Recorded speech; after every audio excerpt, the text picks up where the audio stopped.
For 7 years, I chased Chloe, doing the most insane, reckless things for her. Then my world imploded.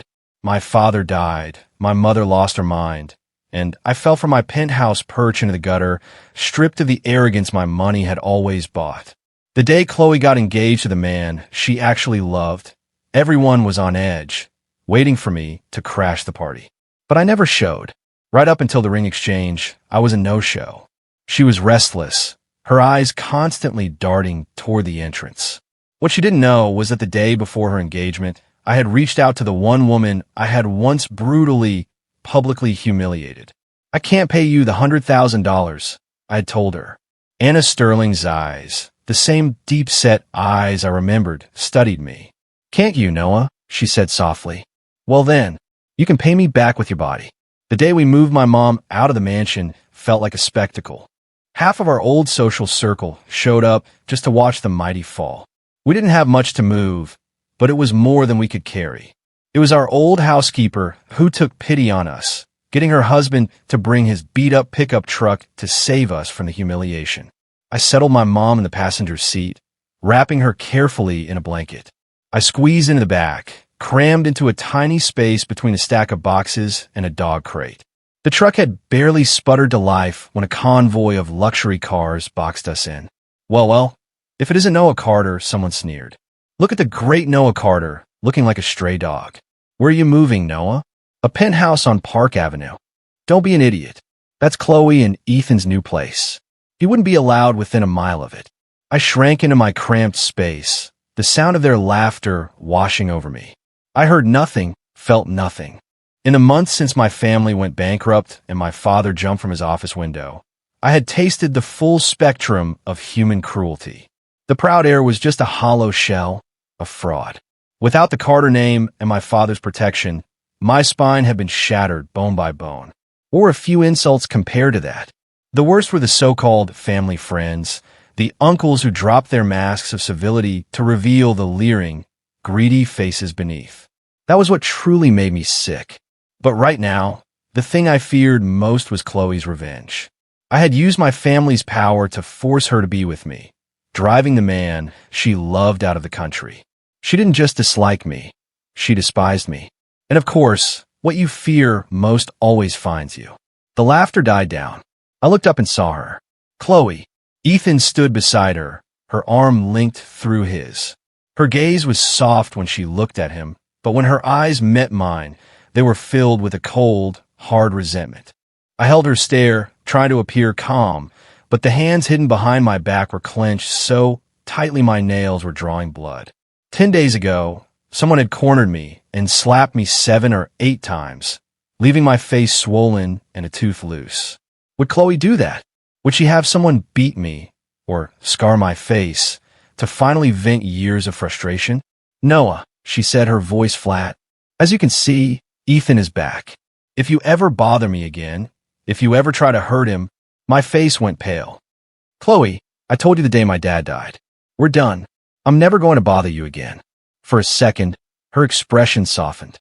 But then someone in the crowd yelled, "He's such a fake. When he was rich, he was a tyrant. Now that he's broke, he's playing the victim. He really knows how to bend. Chloe, don't fall for his act." "Yeah, how many times has he lied to you?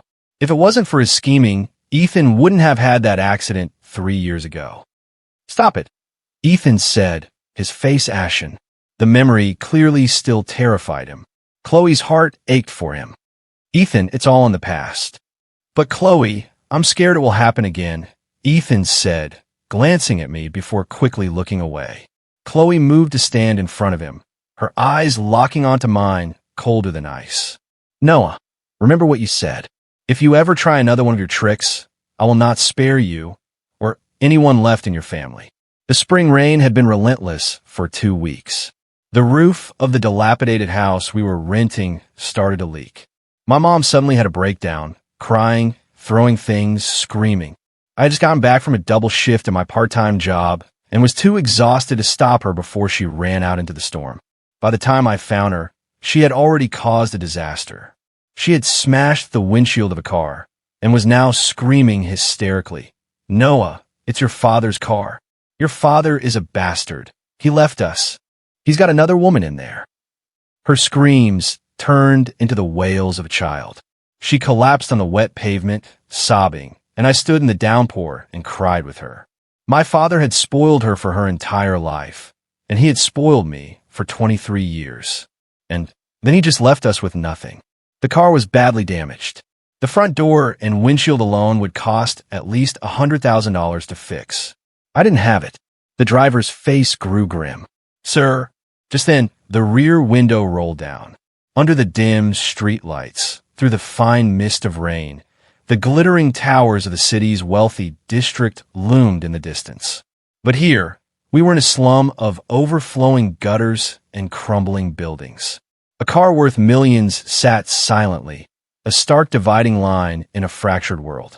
The former heir, now in ragged clothes, stood drenched and defeated. The once shy, poor girl was now on top of the world. When Anna Sterling looked at me, I didn't even recognize her at first. "Miss," I stammered, "could you please give me some time? I promise, as soon as I have the money, I'll pay for the damages." "How much time?" Anna's gaze was fixed on my face. Her voice was unfamiliar, cool, and smooth like the rain. "Tell me, Noah." Her skin was pale, her eyebrows dark, a small brown mole accenting the corner of her eye. Her nose was perfectly straight, her lips full and defined. She was breathtakingly beautiful. She looked at me, her expression almost gentle, but the moment she said my name, I felt like I'd been plunged into ice water. So this was karma. My mother's sobs brought me back to reality. I took a slow step forward, mustering all my courage, my voice trembling. "I can't get you $100,000, Anna. Can you give me 3 months? 6? The driver standing outside the car seemed to freeze, then moved to pull me away. But Anna raised a hand, stopping him. He hesitated for a second, then tactfully stepped back, dispersing the onlookers. Suddenly it was quiet.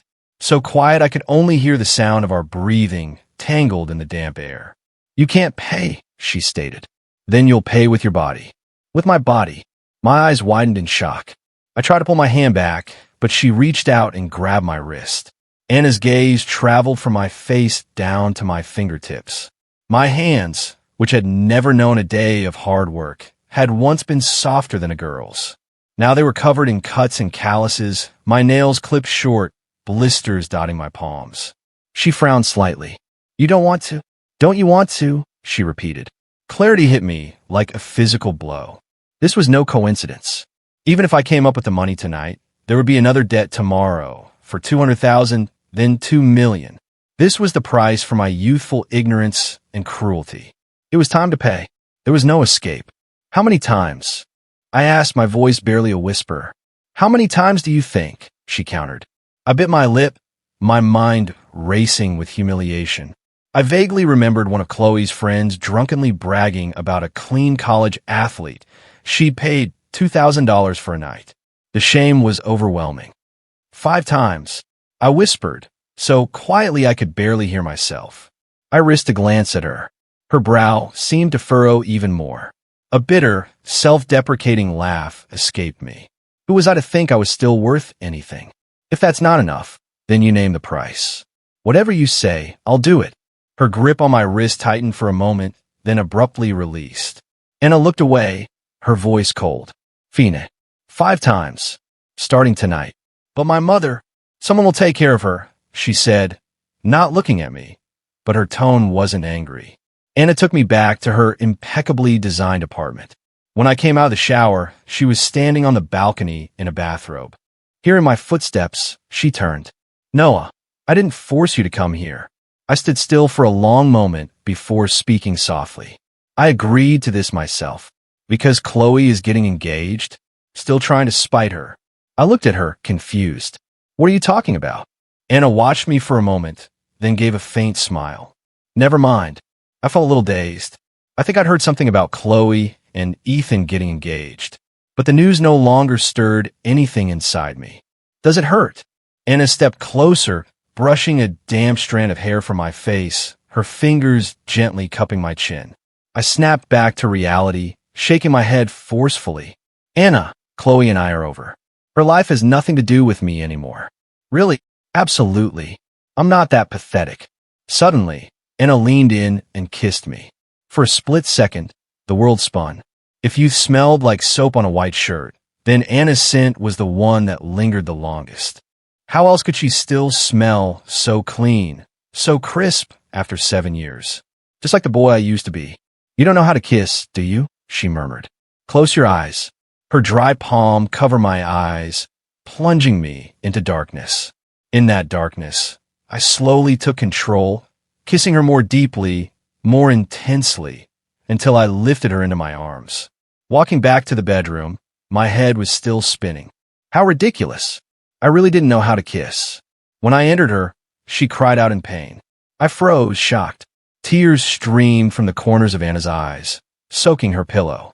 Noah, she whispered, her slender legs wrapping around my waist, urging me on despite the pain. Keep going. Otherwise, it will just hurt again. But I didn't. I leaned down and kissed her as gently as I could. Anna, I'll be gentle. Okay, tell me if it hurts. And you'll stop? She asked, her eyes wide and wet. In that moment, she looked nothing like the powerful businesswoman of rumors, but fragile and vulnerable. I couldn't help but kiss her forehead again. I will. The day of Chloe and Ethan's engagement, the sun finally broke through the clouds. Her friends were on high alert, convinced I would show up and cause a scene. When Chloe emerged in her gown, she instinctively glanced toward the hotel entrance. Don't worry, Chloe, one of her friends said. We've got it covered. Noah won't get anywhere near here. Yeah, we have at least 6 security guards at every entrance. He can't get in.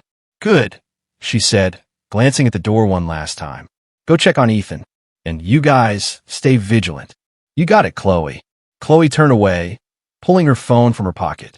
Plenty of calls and texts, but not a single one from Noah. It seemed he had finally learned his lesson, and he was certainly more patient than before. She remembered all the times he had sworn he'd leave her alone, only to come crawling back within a week. This time it had been 15 days. The ceremony was about to start. Chloe pushed the thoughts away and looked toward Ethan, who was walking toward her. The engagement was a grand affair, with media present for a live broadcast. Was Noah watching the stream right now? As they reached the ring exchange, and still nothing had happened, Chloe grew agitated, her eyes repeatedly flicking to the entrance. The 6 guards stood stone-faced, their eyes scanning the outside. The scene was suddenly absurd. She took the ring box and, under Ethan's expectant gaze, opened it to place the ring on his finger. But she couldn't stop herself from looking toward the entrance one more time. Still no sign of Noah. Chloe, Ethan prompted softly. She snapped back, looking at him. His fingers were long and clean, the hands of a man who had never known hard work. For some reason, she suddenly pictured Noah's hands from the other day. He had always been so meticulous about his appearance. His hands had never looked so rough. But he brought this on himself, she thought, for being so shameless, so relentless. Still, if he had truly changed, if he would just live his life and leave her and Ethan alone, she would be willing to give him money, to make his life a little easier.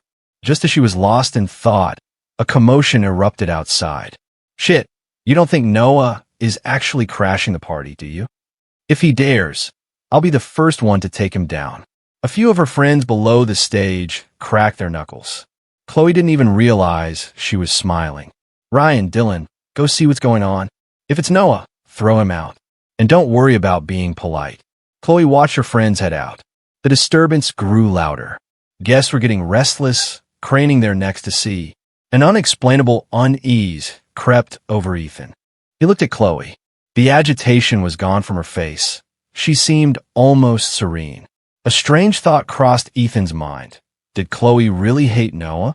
Why did it feel like, deep down, she was hoping he would show up and cause trouble?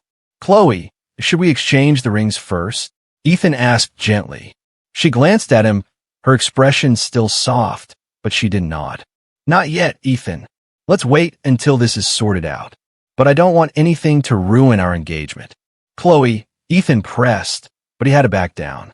One of her friends hurried back, a strange look on his face. What is it? Is Noah making a scene? Her friend shook his head. No, it's not Noah. He's not here. Chloe's expression darkened instantly. The hand that had been hanging loosely at her side clenched into a fist. Then who is making all that noise? It's Noah's mom, Eleanor. Chloe suddenly let out a breath, a dismissive smile on her face. Everyone knows she's not well. Noah must be truly desperate, using his own mother as a pawn. That sounds like something he would do. Chloe, maybe you should go check on her friend suggested with a sigh, a complicated mix of emotions swirling within him. Honestly, as much as they disliked Noah and had been quick to kick him when he was down, they had known him for years. And his mother had always been such a gentle, beautiful woman. To see her like this, mentally unstable and erratic, was unsettling. It was as if Chloe had been waiting for those words. She immediately placed the ring back in its box, not even bothering to say a word to Ethan before walking off the stage. Ethan stood there alone, in his expensive suit, holding the bouquet, the smile frozen on his face, turning into a mask of awkward, public humiliation. He watched Chloe walk away without a single glance back, and finally, unable to contain his anger, he threw the bouquet to the floor. Chloe, you're here. The woman being held back by security seemed to have made an effort to dress up. She didn't look unwell at all. She smiled gently when she saw Chloe. Mrs. Carter, did Noah send you? Eleanor quickly waved her hands. No, Chloe. I saw on TV that you were getting engaged, so I came on my own. Chloe's tone was surprisingly respectful. I'm sorry, Mrs. Carter. It was my mistake not to send you an invitation. I know it's not your fault. My Noah has caused you so much trouble over the years. Eleanor looked at the young woman before her, dressed in a beautiful gown, about to marry the man she loved. In this brief moment of clarity, she felt a pang of helpless sorrow for her son. Mrs. Carter, what is it you want to say? Chloe asked, her brow furrowing slightly. Nothing about today was going as she had imagined. Noah really hadn't come, but his mother had. She had assumed it was Noah's latest scheme, sending a mentally unstable person to ruin her engagement. But now, that didn't feel right either. It's like this, Chloe. Years ago, Noah gave you a watch. That watch was a wedding gift from my mother-in-law to me when I married his father. Later, his father gave it to him to give to his own wife someday, to be passed down through the generations. Noah was young and foolish then, and he gave it to you. But now you're marrying Ethan, and it's not right for you to have it. Chloe, his father's death was so sudden, he didn't leave much behind. I want that watch back as a memento. Chloe slowly looked down at her left wrist. The watch was still there. The day Noah gave it to her, he had been so arrogant, so demanding, forcing her to promise she would wear it every day and never take it off. They had broken up since then. She should have taken it off and thrown it away long ago. But she had gotten used to it, she supposed. After all, she had worn it for 3 years. As she thought this, a strange ache spread through her chest. She unclasped the watch, and just as she was about to hand it to the hopeful woman in front of her, she pulled her hand back. Mrs. Carter, it's not that I don't want to give it back, but Noah gave this to me. You should have him come and ask for it himself. With that, Chloe put the watch back on. Mrs. Carter, you should go home. I have to get back to my party. Chloe turned and strode back toward the hall. Behind her, she heard crying and shouting. Her mother must have had another episode. An inexplicable frustration washed over Chloe. She waved over her assistant. Postpone the engagement party. Take care of the guests. Miss Chloe, the assistant exclaimed, shocked. Chloe's brow furrowed with impatience. Just do as I say. I'll handle my parents. She pulled out her phone and dialed a number, but it didn't go through. Noah had blocked her. Chloe laughed coldly. She borrowed a friend's phone and tried again. Blocked again. If she wasn't mistaken, Noah had probably blocked everyone from their old circle. Chloe stopped a waiter and borrowed his phone. This time it rang. A moment later, someone picked up. I was lying in bed, exhausted, my eyes too heavy to open. When the phone rang, Anna was in the shower. I blindly reached for it and answered, surprised to hear Chloe's voice on the other end. I glanced at the time. Shouldn't she be in the middle of her engagement ceremony? Noah. Chloe's voice was low, laced with an odd displeasure. You knew I was getting engaged to Ethan today, so you sent your mother to cause a scene, didn't you? My mom. I sat bolt upright, all sleepiness gone. What about my mom? Where is she? Still playing dumb? She's not well. If you were watching her properly, how could she have ended up here alone? Noah, she's making a scene, and she's ruined my engagement party. Chloe let out a cold laugh. So, Noah, what are you going to do about it? I'm on my way. My voice was tight. Chloe, for the sake of how well my mom used to treat you, please don't make things hard for her. Don't hurt her. I wouldn't disrespect an elder. But Noah, you owe me an explanation for what happened today. Fine, I'm coming now. I'll give you an explanation. The location. You know where. Chloe hung up. I quickly searched online, and when I saw the name of the hotel in the news articles, I froze. The hotel where she and Ethan were having their engagement party was the one I had told her about countless times, my absolute favorite. But I quickly pushed the thought away. It had nothing to do with me anymore. Even if they got married on Mars, I would just smile and say congratulations. I threw on some clothes, grabbed my phone, and was about to leave when Anna walked out of the bathroom. Seeing me dressed, her expression darkened. Noah, where are you going? Something's happened with my mom. I have to go take care of it. I'll drive you. I glanced at her wet hair. There's no time. I have to go now. I wanted to ask her why, after she said she would have my mom taken care of, she had ended up at Chloe's engagement party. But then I thought, my mom's condition is unpredictable. It's hard to watch her. I couldn't even manage it myself, which is how she got into trouble last night. My people were watching your mother last night. If something happened, it's my responsibility too. Anna dropped her towel. Give me 3 minutes to get dressed. Anna, I started to say, wanting to tell her I could just grab a cab, but she had already dropped her towel and was getting dressed. I stared for a few seconds before I snapped out of it and covered my eyes. Let's go. Anna was ready in no time, car keys in hand. Your hair is still wet. It doesn't matter. Your mom is the priority. I looked at her dripping hair and subconsciously pressed my lips together. Maybe she was just feeling guilty that her employee had messed up. Are you coming? Anna looked at me. I quickly followed her out the door. Anna drove fast, but her hands were steady on the wheel. Aside from a clear maturity and a powerful presence she hadn't had before, she was still the same person. She was still quiet, serious, and focused. The young, arrogant me hadn't liked that type. She wasn't fun. Chloe and her friends didn't like her either. They always said she was a stuck-up snob. Back then, I only had eyes for Chloe. If Chloe didn't like Anna, I hated her twice as much. Looking back, I was the one who bullied her the most, a stupid, one-track-minded fool. It was like I had been under a spell. If I were Anna, I wouldn't have been able to let it go either. I would have wanted revenge. As these thoughts ran through my head, I silently resolved that no matter what she did to me during this time, I would endure it, accept it all. It was my penance. When we got to the hotel, I stopped her as I was getting out. I can go by myself. I don't want to drag you into this. Even though she was different now, she didn't need to get involved with Chloe and her circle. Anna was on her own here, while Chloe had her family and their web of connections. Anna looked up at me. Noah, am I someone you need to hide? That's not what I mean. Anna, this has nothing to do with you. I just don't want you to get involved. Isn't it a little late for that? Just listen to me this once, please. We won't have to deal with each other for long. Once the debt is paid, we'll go back to our own lives and never see each other again. Call me if you need anything, Anna said, not pushing the issue.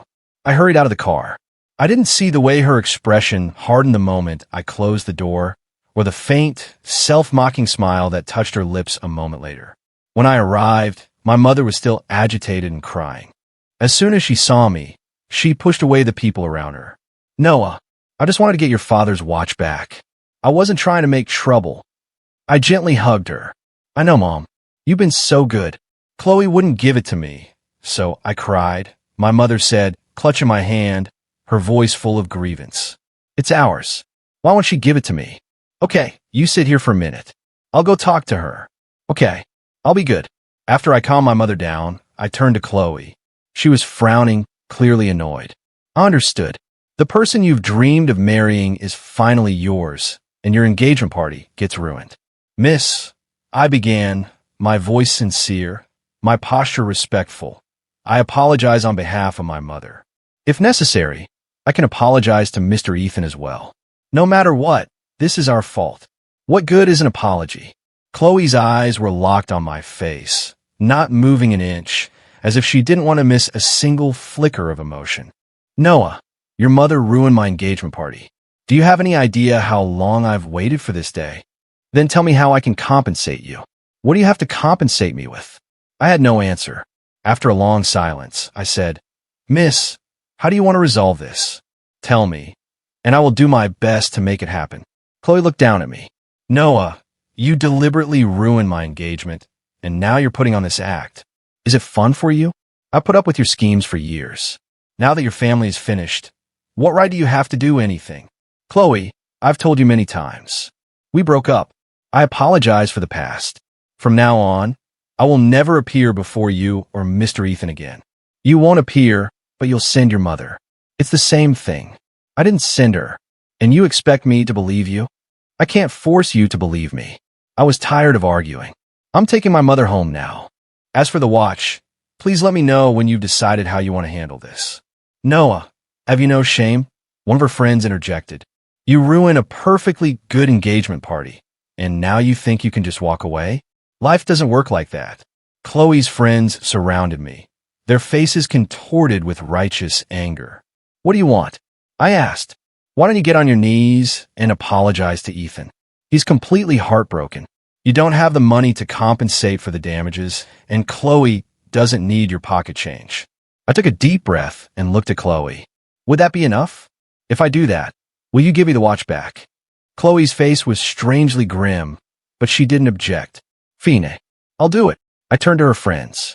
Please take me to Mr. Ethan. Ethan's coming over. You can kneel right here, so everyone can see. That's the only way he'll feel better. Ethan looked uncomfortable. His emotions were clearly unstable. His eyes were red-rimmed. I glanced over at my mother, sitting quietly in the distance. I hoped she wouldn't see me at my most humiliated. Can my mother leave first? I don't want her to see this. Have someone escort Mrs. Carter out, Chloe agreed. Thank you, I said, and I meant it. Mr. Ethan, I said, turning to him. I apologize. Ethan spoke up. Noah, if you kneel to me, what will people think? Why don't you just bow and apologize?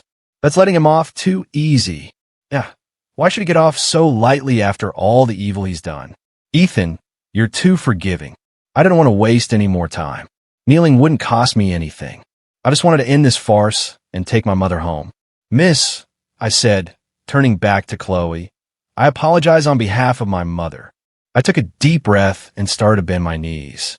No, for some reason, Chloe suddenly lunged forward and grabbed my arm, pulling me up. Who told you to kneel? Noah, have you no self-respect? No dignity at all? Do you ever want to show your face in New York again? I pushed her hand away and took a step back. Miss, is this sufficient? Can I have my father's watch back now? I held out my hand to her, my gaze as calm and empty as a dead sea. She was right. I couldn't stay in New York anymore. I had no intention of staying. Dignity, pride, none of it mattered. Just surviving was hard enough. Chloe stared at my outstretched palm, at the faint scars and fresh calluses. Her eyes grew red. Her lips pressed into a thin, tight line. So you've always been a liar, haven't you? I didn't understand what she meant. Miss, you were the one who shamelessly chased me, who gave me this watch and told me I could never take it off. Now you want it back. Does the whole world revolve around you, Noah? The watch was expensive, a Patek Philippe, but Chloe could buy 10 of them without a second thought. There was no reason for her to keep something from someone she hated. The only reason was that her resentment for me ran so deep she wanted to make me suffer. Miss, if you're still angry about the past, I can't apologize to you in the same way. No, Chloe seemed to lose her composure. Are you deaf? How can you just decide when to love someone and when to stop? What gives you the right to come and go from my life as you please? Look at me. I'm getting engaged to Ethan. I'm going to marry him. When that day comes, Noah, it will be too late for you to have any regrets. But why would I have regrets? Was she the one who was deaf? I had given up on her, let her go. It wasn't a game of hard to get, not a tantrum born of hurt feelings. It was a genuine, final release. I would never go back. Miss, you're overthinking things. I sincerely wish you both a lifetime of happiness. Chloe let out a sudden, cold laugh. She took the watch from her wrist, opened her hand, and let it fall to the floor. Take your trash and get out, Noah. And don't ever let me see you again. Phoenix. I knelt, picked up the watch. The hands were still. I held it for a long moment before looking up at her. Chloe. My voice was quiet, but when I raised my hand and slapped her across the face, I used every ounce of strength I had. My palm burned. My whole body was shaking. Chloe. Ethan cried out. The room fell silent. I let out a breath and managed a small smile. I carefully put the watch in my pocket and walked away without a second's hesitation. The silence behind me was absolute until I was long gone. You don't think he's serious, do you? I don't know. He didn't seem like he was acting. And his hands, they were covered in cuts. Thinking back, he never did anything truly terrible. He was just crazy about Chloe. Were we too hard on him? Her friends instinctively looked at Chloe. She touched her slightly swollen cheek, her eyes following my retreating figure, as if she were waiting for something. But when I walked through that door, the light in her eyes went out completely. After I took my mom to the hospital and got her settled into her usual treatment routine, she fell into a peaceful sleep. I took the watch, which she would surely ask for when she woke up, to a repair shop. As I stepped out of her room, I saw Anna. She was sitting on a bench, looking at her phone. When she heard me, she looked up. I just spoke with a doctor, she said. With systematic treatment, your mother's condition can slowly improve. I looked down. I know, but I don't have that kind of money right now. I can help you with the money. My head snapped up. But Anna, I have no way of paying you back. You're already in debt. What's the difference between 100,000 and $1 million? Anna stood up and walked over to me. Let's get something to eat first. It's completely different, I wanted to scream. 100,000, I could work myself to the bone and maybe pay it back. $1 million, I couldn't even imagine. But Anna, if I owe you that much, I can never pay it back. Then pay it back slowly. What's the rush? But I was panicking. If 100,000 cost me 5 sessions, $1 million would be 50. I couldn't bear the thought of being with Anna that many times. It's nothing. Besides, Noah, I'm the creditor here. Fine. I shut my mouth. Anna took me to dinner. She had something come up, so she had her driver take me to the watch repair shop. I don't know if it was my imagination, but Anna seemed to be in a bad mood. She was colder to me than before. We didn't see each other for the next few days. My mom was admitted to the hospital for intensive treatment. I kept myself busy with my usual grind of part-time jobs. I heard through the grapevine that Chloe and Ethan's engagement had been postponed indefinitely. Anna had been in San Francisco for the past few days. She had built her empire there, and most of her business was on the West Coast. She had a new project in New York, which was why she was back.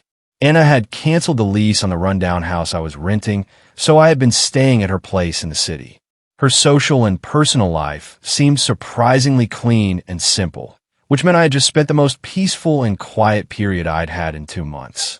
I got off my shift at 11, grabbed the cheapest sandwich I could find on the way home, and collapsed onto the sofa the moment I walked in the door, too tired to even notice the single floor lamp that was on, or that Anna was curled up in an armchair, smelling of alcohol.